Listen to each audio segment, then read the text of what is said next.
Les éditions Sixtrid, avec l'aimable autorisation des éditions Fayard, présentent Vie et mort de Jean Moulin, de Pierre Péan, lu par Laurent Moreau.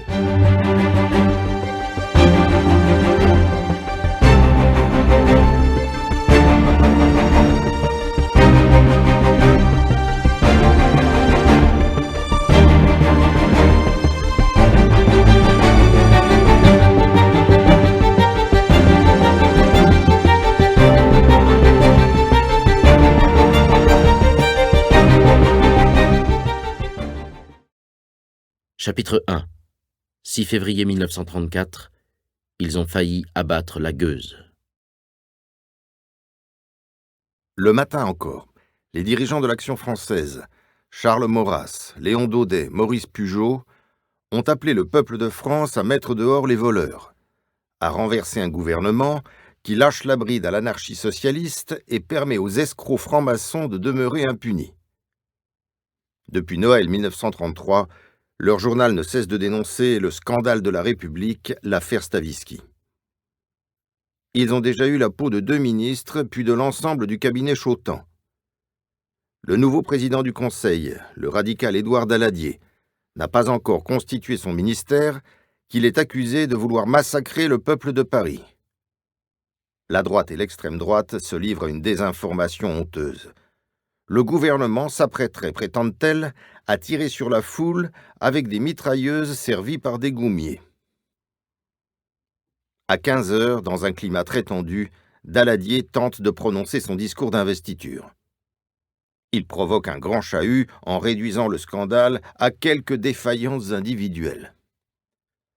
À droite comme à l'extrême gauche, on crie « Démission ! Démission !» Les communistes scandent « Vive les soviets !»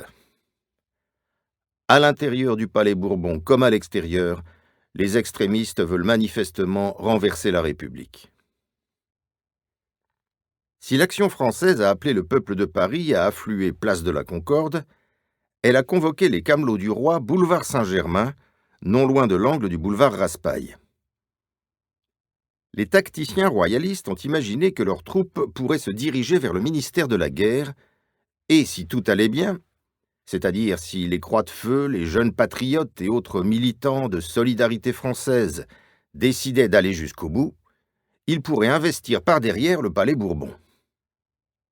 Tous les membres de la 17e équipe, avec notamment Jean Filiol, leur chef, les journalistes Pierre Bénouville, Armand Majescas, Jehan de Castellane, Michel de Camaret et Jacques Renouvin, n'ont fait que passer au lieu de rassemblement, mais ont quitté sur le champ leurs camarades qui attendaient les ordres de Pugeot et Georges Calzan.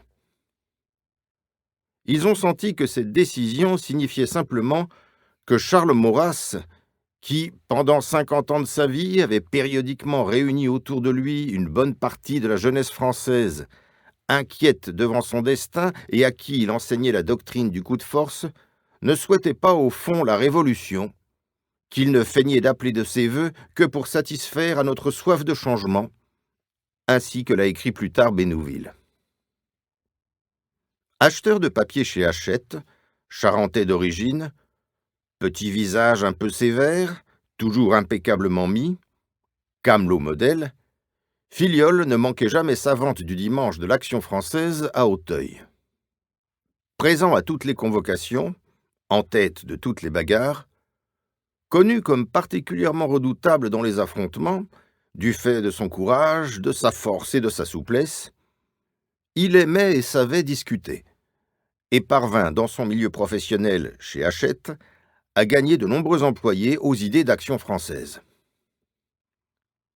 Mais c'était surtout un excellent entraîneur d'hommes, bon organisateur, précis, rigoureux, honnête et fidèle en amitié.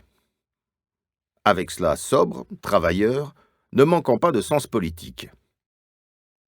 Il animait dans le 16e arrondissement de Paris la 17e équipe, composée de quelques 200 camelots qu'il aimait beaucoup. Dans cet arrondissement chic, il avait réussi à regrouper à la fois des fils de famille et des gens de maison. Ainsi, François Baillet, cuisinier de son état, bagarrait à côté d'un brillant polytechnicien, ingénieur du génie maritime, l'un des constructeurs du Normandie, Eugène Deloncle.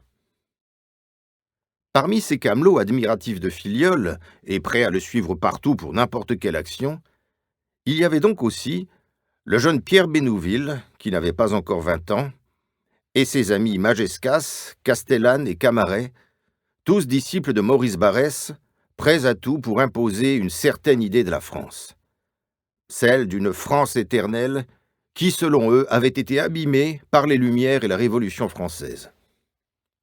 Prêts à tout pour renverser une république abhorrée et mettre le comte de Paris sur le trône. Jean Filiol et ses amis décidèrent donc de ne pas suivre les ordres qui avaient pour conséquence de les séparer du plus grand nombre des manifestants, lesquels convergeaient vers la place de la Concorde. La police disposait de nombreux barrages qui allaient isoler complètement la Concorde de la Chambre des députés. Bénouville n'était pas le moins agité de ces jeunes qui criaient contre les corrompus, les voleurs et les assassins et rêvaient de tordre le cou à la gueuse. D'abord réunis au jardin des Tuileries, les camelots de la 17e équipe amassaient des projectiles. Chaises de fer, pièces de fonte, pierres et pavés. À quelques centaines de mètres de là, Pierre Cotte, qui, avec 2 autres jeunes radicaux, fait partie du gouvernement formé par Daladier, soutient le taureau du Vaucluse et se tient continuellement informé de la situation par Jean Moulin, son chef de cabinet, qui, dans les couloirs d'abord puis au dehors, tente d'appréhender une situation qui risque de conduire à la chute de la République. Dans l'hémicycle, André Tardieu, qui est à l'origine des rumeurs visant à impliquer Pierre Cotte dans le scandale Stavisky, monte à la tribune à 18h30 et enflamme l'Assemblée en s'en prenant à Daladier, qui a renvoyé les interpellations à une séance ultérieure. Le jour où, sous quelque forme que ce soit, surtout quand c'est le jour de sa constitution, un gouvernement interdit par des artifices de procédure à une assemblée souveraine de discuter, la loi est violée et le fascisme commence. À cet instant, Moulin est sorti pour observer depuis le pont de la Concorde le début de l'émeute. J'ai pu voir avec quelle sauvagerie les croix de feu et les camelots du roi chargeaient les gardiens de l'ordre des armées. C'est par dizaines qu'on emportait les blessés dans les rangs des gardes mobiles et des gardiens de la paix. Les gardes républicains à cheval étaient désarçonnés par les émeutiers qui tranchaient les jarrets des chevaux avec des lames de rasoir. J'ai vu aussi que les premiers coups de feu sont partis des émeutiers, racontera-t-il la semaine suivante à ses parents. Le sang coule. Un autobus brûle. De jeunes excités chargent sur le pont pour tenter de se diriger vers la chambre. C'est la panique du côté des forces de l'ordre qui dégainent et, en état de légitime défense, tirent sur les manifestants. Les abords du pont sont dégagés vers 20h. Jean Moulin retourne rendre compte à son patron de la situation insurrectionnelle. Pour la 3e fois de la journée, Daladier obtient la confiance de la Chambre. La séance est levée dans un climat de grande surexcitation. Jean Moulin, le républicain, est mortifié par ce à quoi il a assisté dans ce qui devrait être le temple de la démocratie. Les grands prêtres ont failli. Ils sont incapables de maîtriser la situation. Moulin se révéla avec les événements du 6 février 1934. Dans les couloirs de la Chambre des députés, il regarda passer, comme moi, Édouard Herriot, sachant tout à la fois s'offrir et se réserver, et Daladier faisant naufrage. Je vis Moulin sangloter de désespoir. Je sentis vibrer des cordes que j'avais jusque-là méconnues. Le cœur, chez lui, se mettait d'accord avec la conscience. Louis Jox. Moulin voit se renforcer son admiration pour son patron, qui, dans la tourmente, est l'un des rares hommes politiques à faire montre de détermination. Dans la nuit, Cotte soutient le ministre de l'Intérieur qui réclame la proclamation de l'état de siège. Moulin parle dans la lettre à ses parents de l'impuissance parlementaire et de son propre écœurement. Émeute organisée par ceux qui se disent les partisans de l'ordre, spectacle lamentable de l'effondrement du faux énergique qu'est Daladier, Veulerie et affolement du président de la République.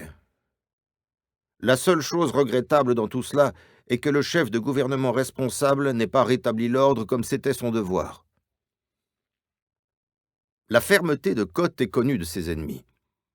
Elle accroît la haine de l'extrême droite à son encontre. Elle a compris qu'elle le trouverait toujours face à elle. Ces journaux s'emploient à marteler que Cotte porte une lourde responsabilité dans la tuerie du 6 février qui a fait 15 morts et 1435 blessés. L'Action française évoque la fin sanglante du ministère Cotte. Elle parle de lui comme d'un faisan doublé d'une brute sanguinaire. Elle l'affublera du surnom de galopin sanglant. L'apothéose est pour le 10 février, avec un article de Léon Daudet intitulé « Du vol par bande politicienne à l'assassinat collectif ». Comme le gueulait Cotte à deux tastes, devant 20 témoins, dans les couloirs de la chambre maudite, alors que de Taste lui annonçait les fusillades du pont de la Concorde, « Des mitrailleuses, il faut qu'ils y passent tous !» Paroles enregistrées par les collègues. Cotte ajoutait, extatique, « Les troupes noires, il faut faire donner les troupes noires. » Moi, je demande, avec Henri Béraud, que tout ce fumier rouge est semé de débris humains, Daladier, Cotte, Fraud, Boncourt avec sa grue, Barthes, Lucien, Blum du Popufron et les autres, tous les autres. Il importerait au salut du pays que Daladier, Cotte, Fraud, Blum, Lucien, Barthes et tous les responsables de la tuerie de mardi dernier fussent passés le plus tôt possible par les armes. Dans ce contexte, il n'est pas étonnant que Moulin en arrive à penser qu'on ne peut sortir de cette crise avec des moyens parlementaires. Il est convaincu que ceux qui ont excité les hordes de la place de la Concorde veulent renverser la gueuse, comme à Rome et à Berlin, et instaurer le fascisme. À l'exemple de son patron, sa seule obsession désormais est de savoir comment défendre la République. Soyons prêts à résister au fascisme par tous les moyens, écrit Pierre Cotte dans Le Démocrate du 24 février 1934. Ainsi va s'imposer à lui, le strict républicain, l'idée qu'il peut être légitime, pour protéger la République, d'utiliser des moyens illégaux ou en tout cas clandestins.